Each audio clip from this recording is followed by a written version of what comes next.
Toronto, 2010. A student left her campus library late at night. She boarded a streetcar at 10:03 p.m. That was the last confirmed sighting of her alive. For months, her family plastered the city with posters, begged for attention, and waited by the phone that never rang. Police combed transit logs and city cameras, but frames went missing and a witness saw nothing. A single scarf lay damp in the snow, its fabric fibers contested.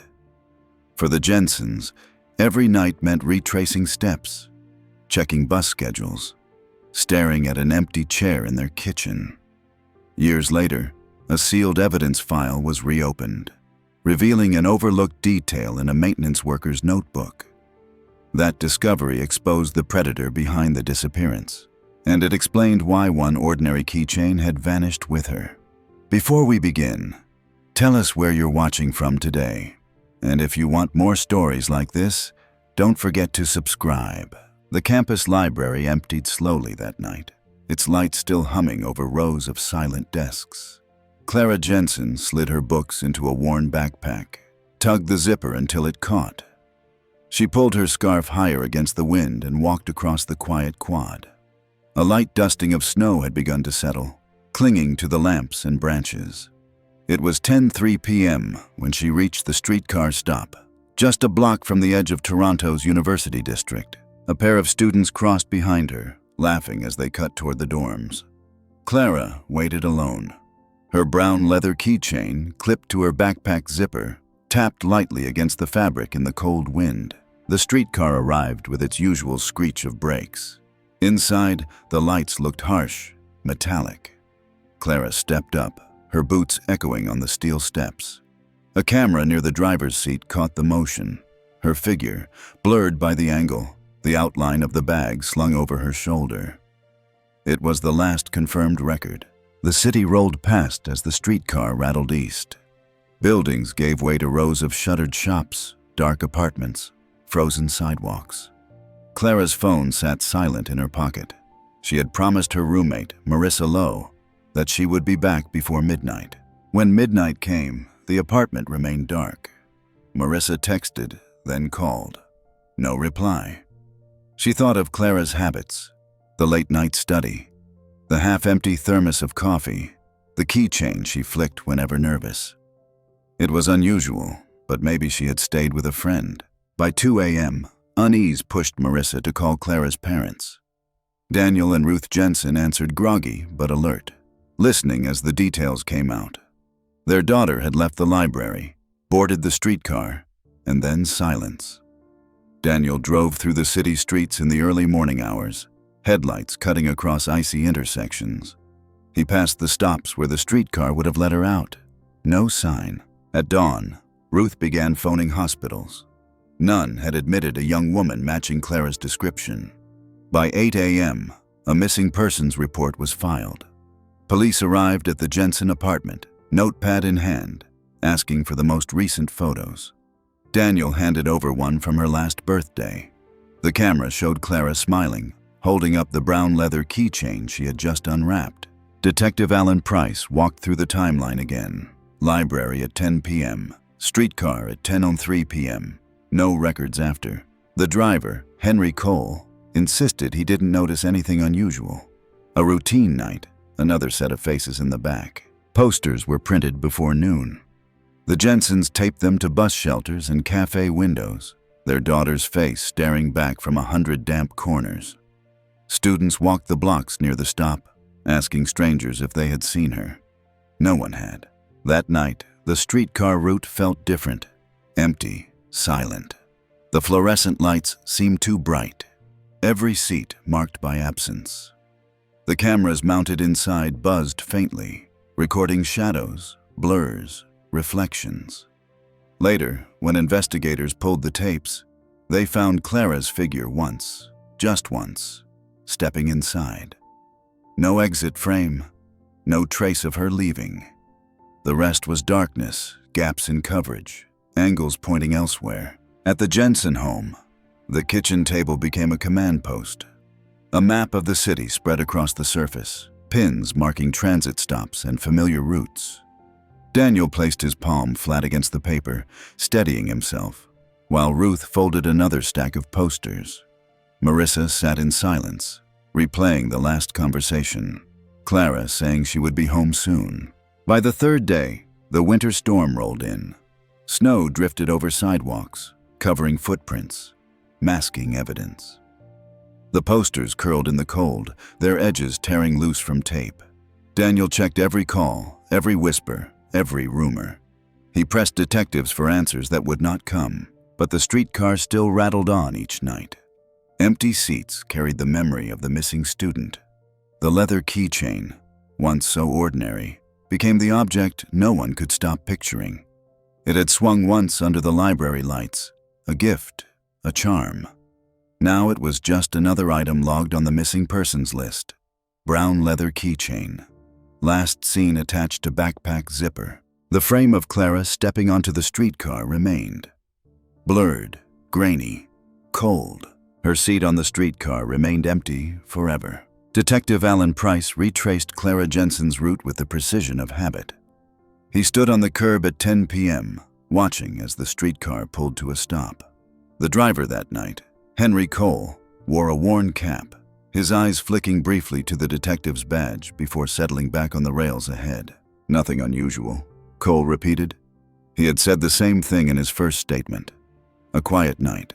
Students, workers, a woman carrying groceries. Then the girl with the scarf and the backpack. Cole swore she boarded, but he never saw her again. The interior cameras showed only fragments. Clara stepping inside at 10:03 p.m., blurred as she adjusted her scarf. Other passengers slid into seats, eyes on phones, heads down. Then the gaps began.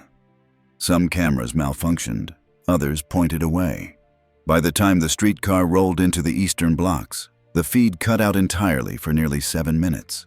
Those missing minutes became the center of the search. At the Jensen home, the kitchen turned into a workshop. Ruth spread poster boards across the counter, smoothing wrinkles with her palms. She marked Clara's height, her last clothing, the description of her scarf.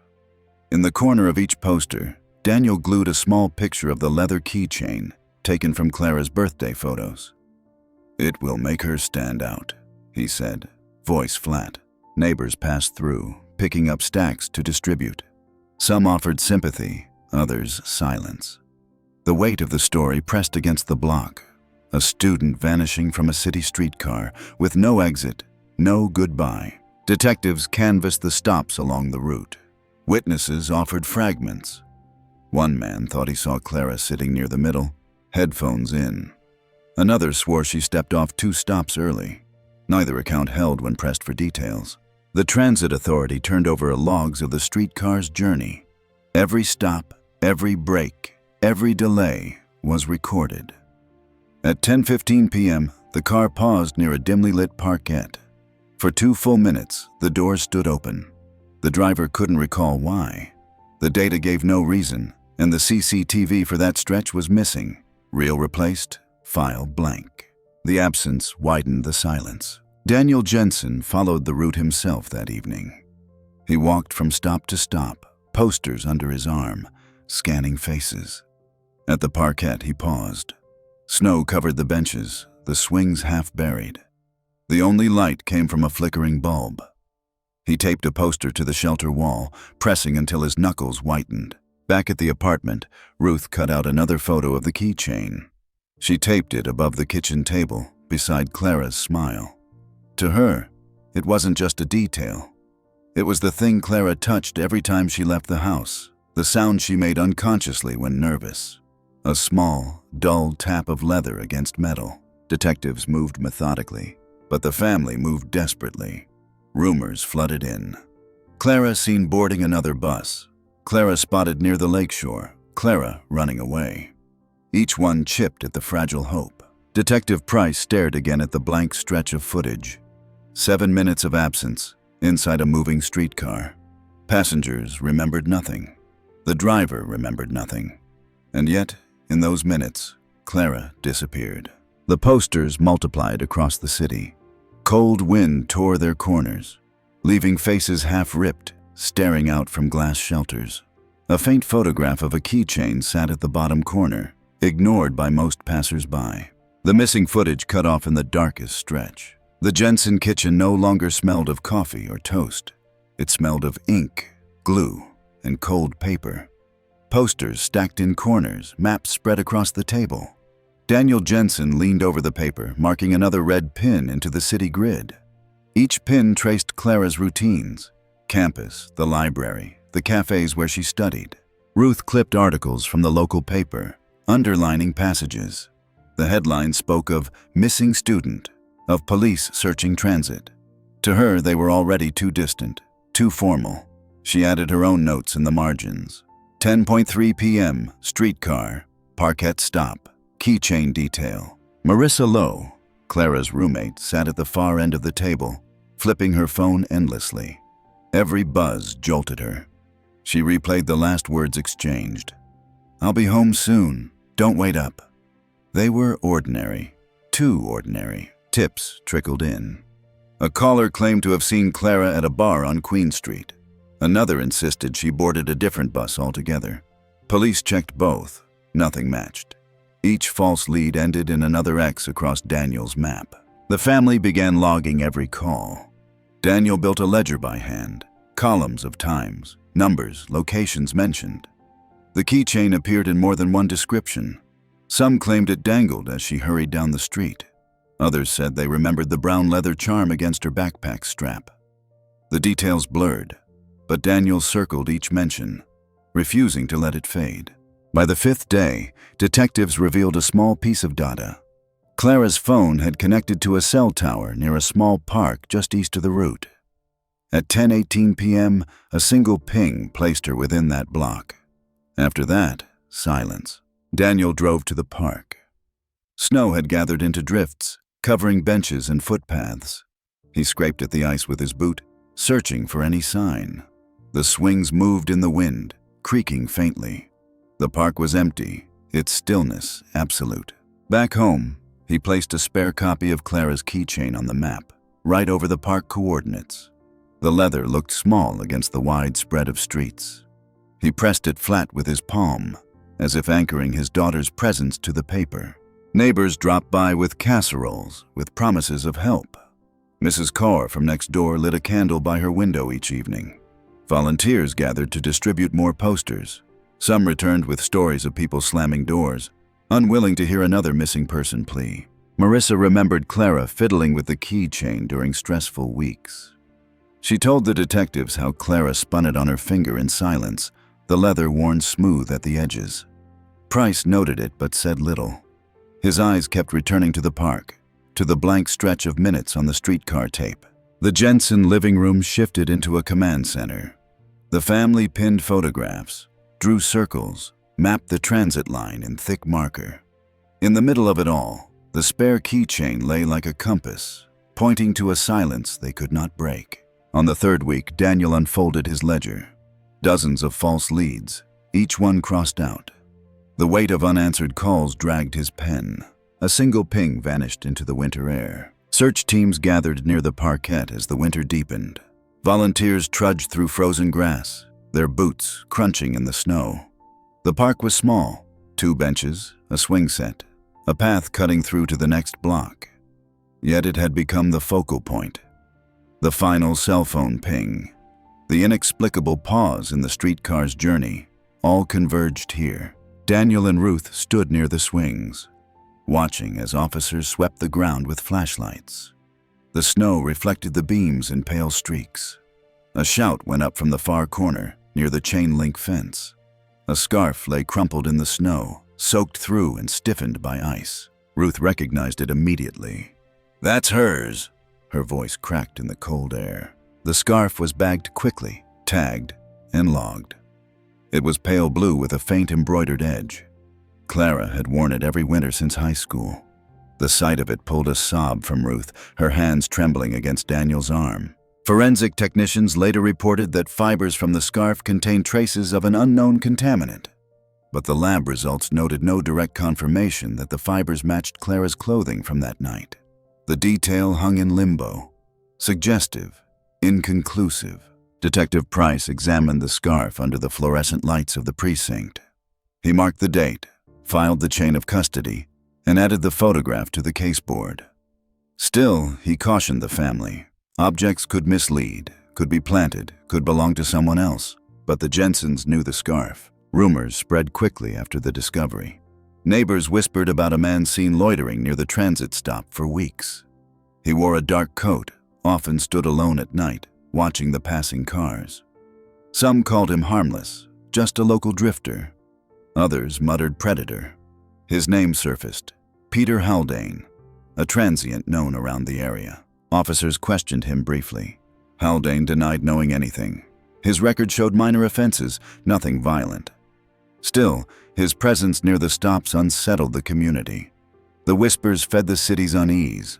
A missing girl, a scarf in the snow, a shadow at the curb. Back at the apartment, Marissa spoke quietly about Clara's habits. She remembered how Clara always adjusted her keychain when nervous, thumb pressing the leather until it bent. She said Clara had been anxious that week, distracted during study breaks, spinning the keychain in her hand like a coin. Daniel wrote it down on the evidence wall.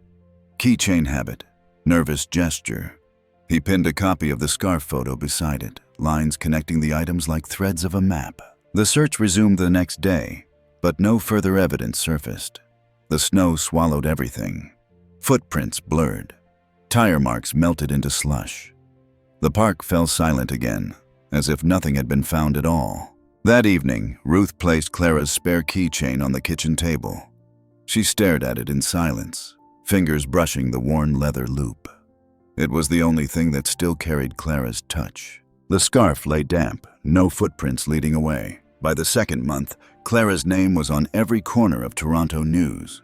Evening broadcasts led with images of her smile, her scarf, her student ID photograph. Reporters set up outside the Jensen home. Cameras trained on the porch as Daniel spoke in short, measured sentences. He asked for help, for vigilance, for anyone with information to come forward. Ruth stood beside him, clutching her coat, her face drained of sleep. The city began to listen. Posters appeared on subway walls, bulletin boards, even cafe counters.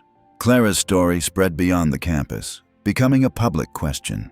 How could someone vanish from a streetcar? Detectives fielded hundreds of tips. One stood out. A caller described a man in a dark coat trailing a young woman near the same streetcar line weeks before. The caller had dismissed it at the time, but now the memory seemed sharper. Police pulled additional CCTV from shops 2 blocks west of Clara's last confirmed sighting. On one tape, the reflection of a shop window caught something odd. Behind Clara, blurred by glass and motion, a tall figure walked a half-step behind. His coat was dark, his features indistinct, but the shape was there. Frame by frame, investigators watched the silent pursuit. When shown the footage, Daniel gripped the edge of the table. "That's him," he whispered, though the image gave no name. Ruth stared at the ghostly outline, the reflection more suggestion than proof. The press seized on the discovery. "Possible stalker," headlines read, accompanied by grainy stills of the blurred man. Talk shows speculated. Neighbors whispered about predators hiding in plain sight. Meanwhile, Clara's family pushed forward. They organized a vigil, candles flickering in the freezing wind. Students held photographs aloft, their voices shaking as they sang. At the front, Daniel slipped a hand into his pocket. Inside, the spare keychain rested like a stone. He rubbed the leather with his thumb until it warmed. Cameras caught the gesture.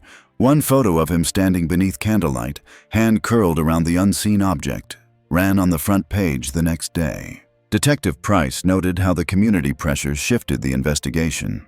Leads once dismissed were now reopened.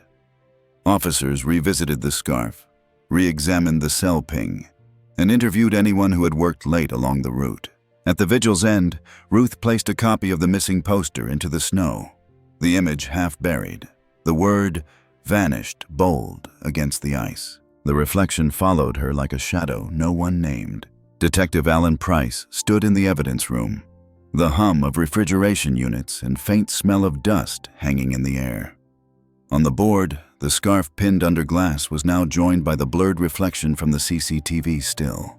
Two artifacts, faint and incomplete, but they pointed toward one name that kept surfacing: Mark Duval. Duval was a maintenance worker for the Transit Authority.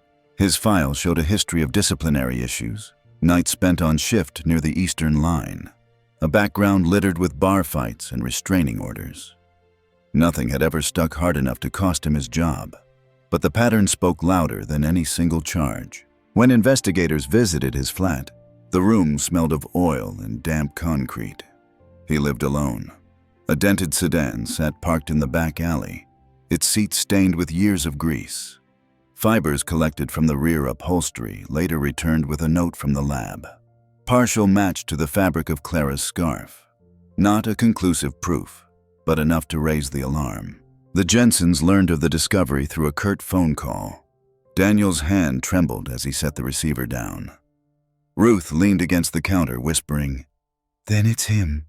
For the first time, their anger cut through the exhaustion. They drafted a public letter demanding transparency. They called for access to transit records, for the police to release more details. Reporters lined their porch again, microphones jutting forward. Daniel spoke carefully, his words chosen like stones. "We believe someone who worked along this route may know more than they have admitted." Inside, Ruth added Clara's spare keychain to the evidence wall. She hung it from a pin at the very center, so that every string of yarn, every photograph, every scribbled note radiated outward from it. A small leather charm became the anchor for their private investigation. Detective Price, bound by procedure, moved slower. He initiated surveillance on Duval, cars parked on side streets, officers taking notes from unmarked vans. For weeks, they watched him come and go, the monotony of routine carrying a menace beneath. Neighbors described him as quiet, brooding, unfriendly. Some remembered him drinking alone outside corner stores.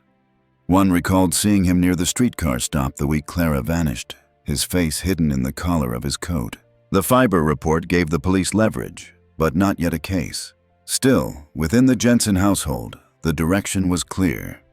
Every evening, Daniel sat at the table, drawing lines toward Duval's name. The keychain hung in the center, leather worn smooth by years of Clara's touch, now a relic in the dim kitchen light. On a cold evening, Ruth stood at the wall, her hand brushing the dangling charm. She whispered to no one, "Bring her home." The fibers whispered of hands she never knew. Surveillance became routine. Each morning, Mark Duval left his apartment in the same heavy coat, walking to the transit depot where he worked repair shifts. Officers logged his movements, noted his patterns. He drank at the same corner bar on Fridays, bought groceries at the same shop on Sundays. On paper, nothing linked him to Clara Jensen except rumor and a scarf fiber. Yet the silence around him felt heavier each week. Detective Alan Price knew the case could stall without more. The Jensens refused to let that happen. They hired Lewis Hart, a private investigator with a background in missing person work. Hart met them at the kitchen table, his notepad filling with addresses, times, and questions the police had not asked. Marissa sat quietly through the meeting, her eyes fixed on the keychain pinned at the center of the evidence wall. Hart noticed it, leaned closer. "That hers?" Daniel nodded. Hart sketched it into his notes, marking it like a compass. Hart canvassed the streetcar stops himself. He found a passenger who remembered a disturbance that night, something about a young woman being pulled toward the rear door as the car paused near the parquet. The memory was vague, muffled by time and cold, but it was enough to unsettle. Transit records revealed one more detail. On that night, a handful of riders used electronic passes. Every scan registered except one, a card swiped but never validated at the rear door. The system showed it as unconfirmed, an uncompleted transaction frozen in the log. Price stared at the report. The rear door. The same stretch where footage went missing. The same place where a scarf turned up in the snow. The gap narrowed into a single corridor. Daniel printed the transit log, pinning it beside the keychain on the wall. Ruth traced the lines with her finger, whispering the times like a prayer. Marissa shifted uneasily, remembering Clara's laugh as she pulled the keychain through her fingers. the sound like a muted chime. Duval remained silent under surveillance. He repaired tracks, drank beer, vanished into his apartment at night. Yet the unscanned ticket sat in the system like a frozen ghost, a mechanical trace of someone boarding or leaving without a record. For Hart, the clue was enough. "She never stepped off," he said quietly to the family. "She was taken." The unscanned ticket remained frozen in the system. The search moved beyond the parquet into the stretches of woodlands skirting the city's edge. Snow clung to branches, muffling the sound of boots as volunteers fanned out. The Jensens joined them, trudging through drifts with numb hands and red eyes. Every snapped twig sounded louder in the frozen silence. On the fourth afternoon, a volunteer called out. Beneath a tangle of brush, partly covered by snow, lay a torn backpack. Mud streaked the fabric. The zipper dangled open. A patch of leather hung loose at one corner, threads frayed where something had once been clipped. It was Clara's bag. Daniel dropped to his knees in the snow. His fingers hovered but did not touch. Ruth stepped closer, her breath catching, her hand clasped at her chest. Officers moved in, cordoning the area, lifting the bag carefully into evidence.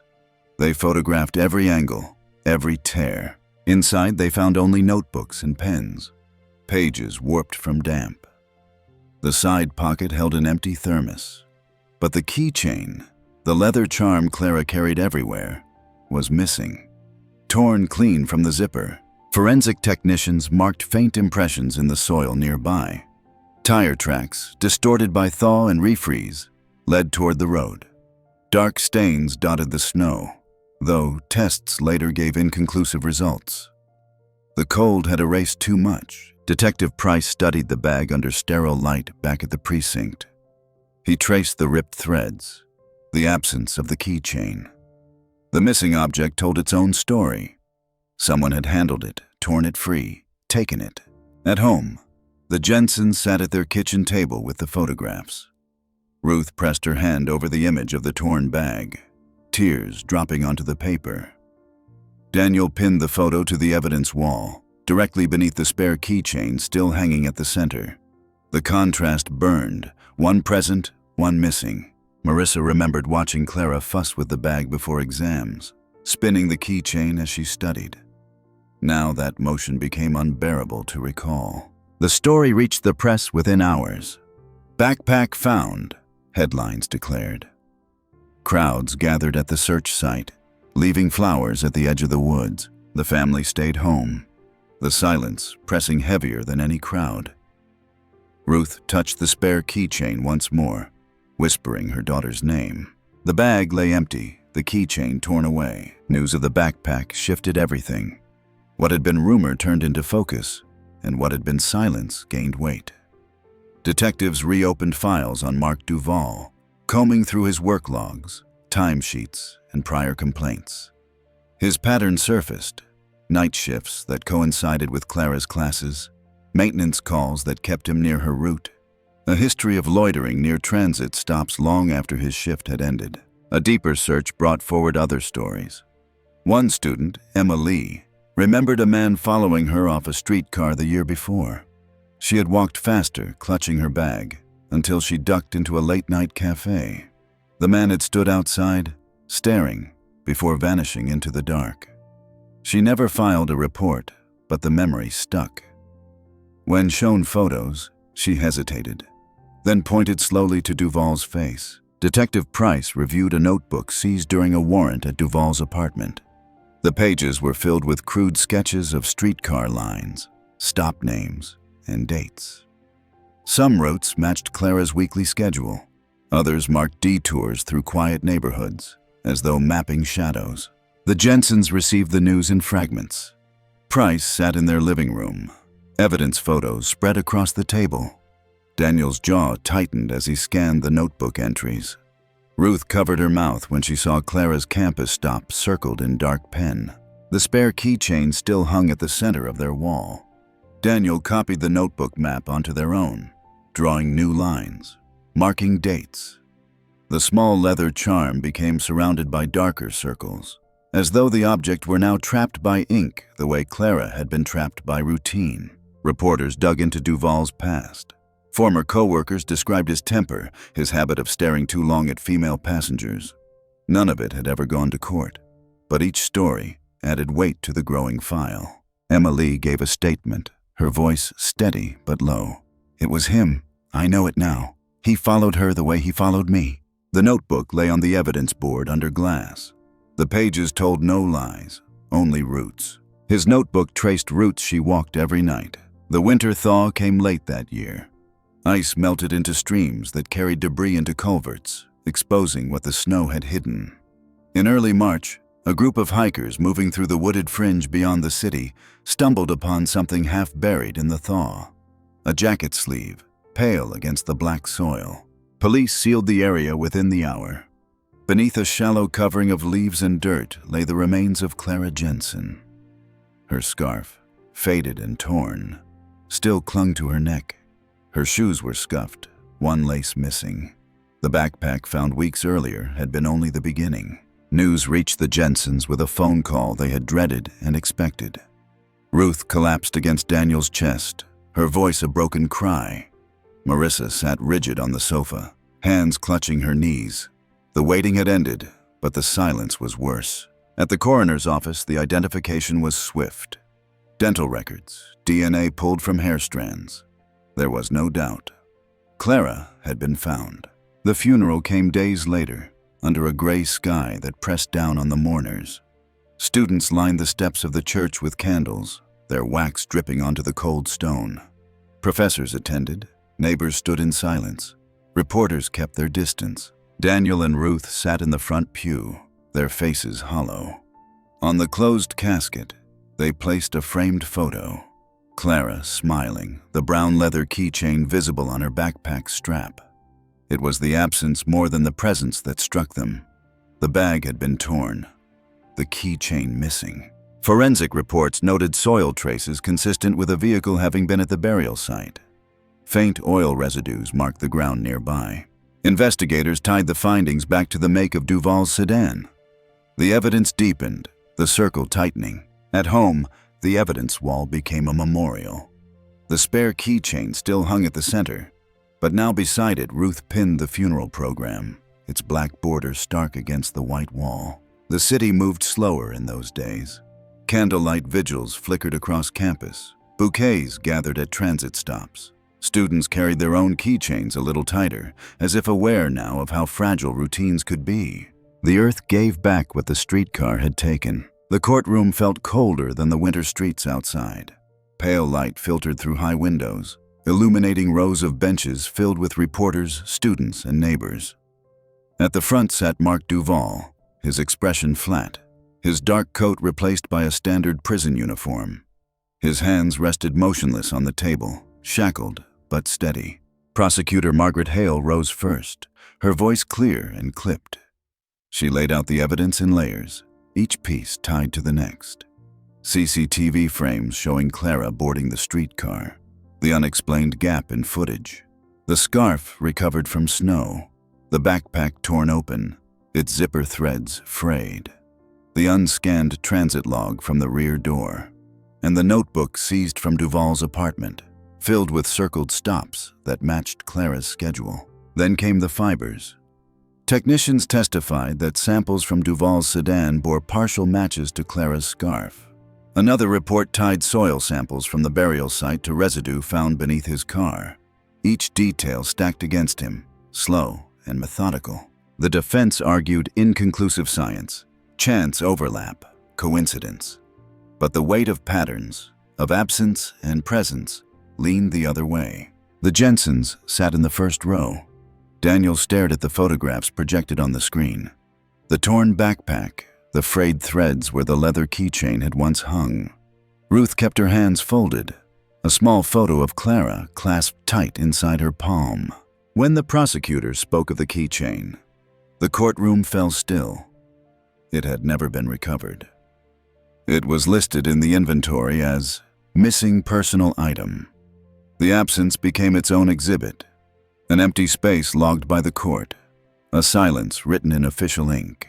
Reporters scribbled furiously, sketching the outline of the case in their notebooks. The word predator appeared in headlines the next day, tied to Duvall's face. Emma Lee testified with a steady voice. She told the jury how Duvall had followed her from a streetcar months earlier, how she had escaped into a cafe. Her story gave the evidence human shape, another pattern of pursuit. The jury watched, listened, noted. Each day ended with murmurs in the gallery.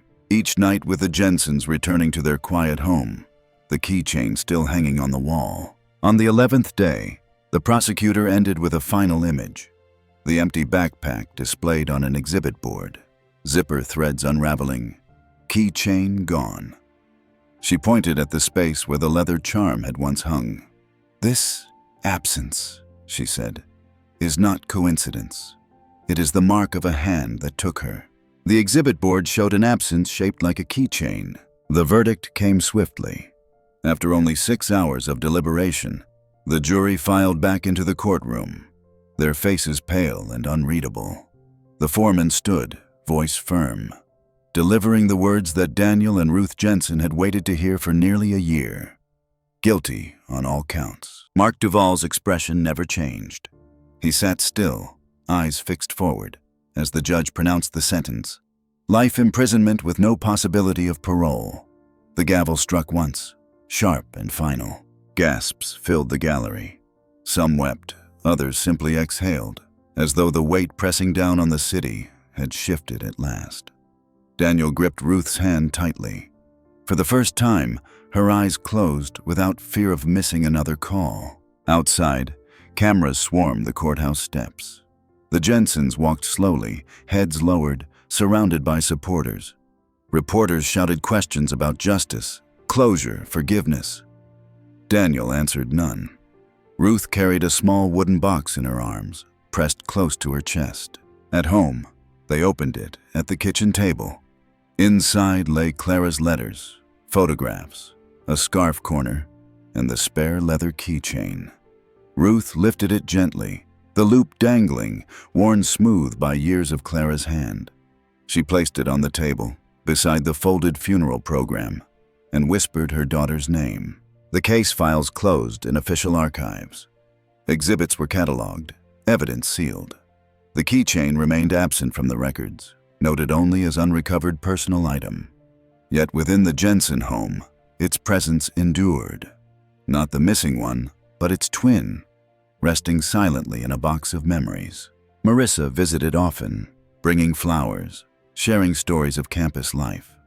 Each time, her eyes fell on the keychain resting on the table, a reminder of both the life lost and the persistence that had carried the case to its end. Neighbors lit candles one last time, lining the street outside the Jensen home. The flickering light reflected in the windows, casting shadows across the kitchen wall where the evidence board had once hung.